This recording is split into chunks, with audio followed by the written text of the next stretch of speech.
name's Nathan Taylor, otherwise known as Sockmatician, and this is a video tutorial to accompany the Sockmatician's Double Knitted Brioche ebook. This particular tutorial looks at the tubular increase. The tubular increase is a type of floating increase, like the yarn over increase, in that it sits between two columns of existing knit stitches, and it creates one pair of new stitches, a knit and a purl, that both sit floating in between. So they're not branching off like the branch increase does, they are floating increases. And it's called the tubular increase because it basically casts on a brand new pair of stitches, like a cast on, like an actual cast on, in between two existing stitches. And this is how it's done. We start off, as always, when we're doing double knitted brioche, with the knit coloured yarn at the back of the work and the pearl coloured yarn at the front. And here are the steps. Take your pearl coloured yarn to the back of the work, going between the two needles, and then bring it to the front of the work once more, coming over the top of the right needle. So that's like a reverse yarn over there. Then we're going to bring the knit coloured yarn to the front of the work, coming between the two needles and taking that over the top of the right needle. Then we're going to take the pearl coloured yarn to the back of the work, going over the top of the right needle. And can you see we've got one brown stitch there cast on with the blue strand of yarn going behind it. That's half of the job done. The next stage is to bring your knit coloured yarn to the front of the work, coming between the two needles, then take it to the back of the work, going over the top of the right needle. Then you bring your pearl coloured yarn to the front of the work, coming between the two needles, and you take it to the back of the work, going over the top of the right needle. Then you bring your knit coloured yarn to the front of the work, coming over the top of the right needle, and take it to the back of the work, going between the two needles. And then you finish off by bringing your pearl coloured yarn to the front of the work, ready to be in the same position as where we started. Can you see now I've cast on two stitches, a brown knit coloured stitch and a blue pearl coloured stitch, and they are all there sitting, and you've got those little twists of yarn underneath the needle that show you that this is like a little cast on.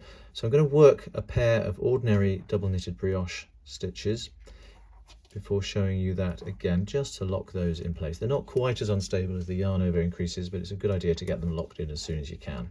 So let's show you all of that one more time. You take your pearl coloured yarn to the back of the work, going between the two needles, and you bring it to the front of the work once more, coming over the top of the right needle. You take your knit coloured yarn from the back to the front, coming between the two needles, and then you take it to the back of the work, going over the top of the right needle. Take your pearl coloured yarn to the back of the work, going over the top of the right needle, halfway there. Bring your knit coloured yarn to the front of the work, coming between the two needles. Take it to the back of the work, going over the top of the right needle.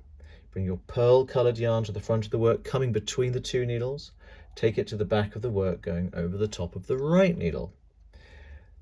Bring your knit coloured yarn to the front of the work, coming over the top of the right needle towards you this time, then take it to the back of the work, going between the two needles, and finish off by bringing your pearl coloured yarn to the front.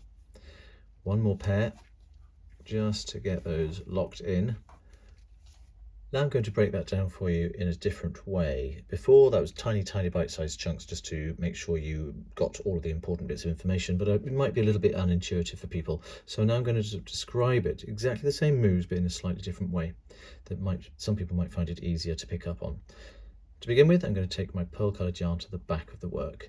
Then, almost like I'm knitting underneath that pearl coloured yarn, I'm going to insert the right needle underneath it, wrap the yarn and pull a loop through. Then I'm going to bring my knit coloured yarn to the front. I'm going to do a yarn over with the pearl coloured yarn and take the knit coloured yarn to the back. That's exactly the same set of moves. And then I'm going to bring the pearl coloured yarn to the front to finish off. It just looks a lot smoother and more fluid. So let me lock those in and I'll show you that again. Begin by taking the pearl coloured yarn to the back, knit a stitch under it, bring both yarns to the front, yarn over with the pearl coloured yarn and take the knit coloured yarn to the back, and then finish the move by bringing the pearl coloured yarn to the front. And that's basically all there is to it. I want to just get to the end of the row, turn around, and then I'll come back and show you what it looks like on the other side when we knit into those loops there. Here I am then back at the point where I made the tubular increases on the previous row. As you can see, they're very, very separate, sitting there 1 and 2. They're not wrapped around each other like the yarn overs were, and there's no double wraps to worry about. So here I am about to work into them. Obviously I've turned the work, so my colours have reversed. My knit coloured yarn is now the blue, my pearl coloured yarn is now the brown. And just as always, I've got my knit coloured yarn to the back, the pearl coloured yarn at the front, and I'm just going to work into these single strands. Remember, they don't have yarn overs yet.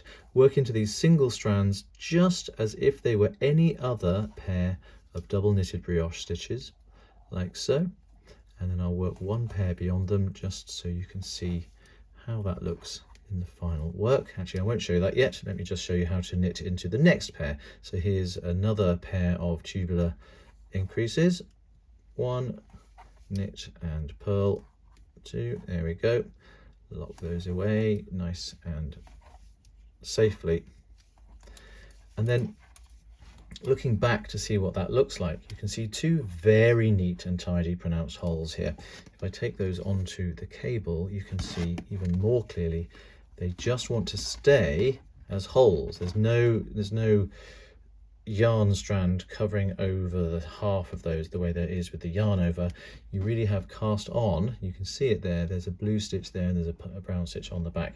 They're completely reversible and completely tidy. They're very, very good at maintaining their shape and perfect for lace work for that reason. Anytime you want yarn over holes to be prominently decorative, perhaps the tubular increase is the best one for you. It's a little bit more involved to work, but I think the extra effort is worth it for the look of them there, like that. And that is everything you need to know about the tubular increase in double knitted brioche.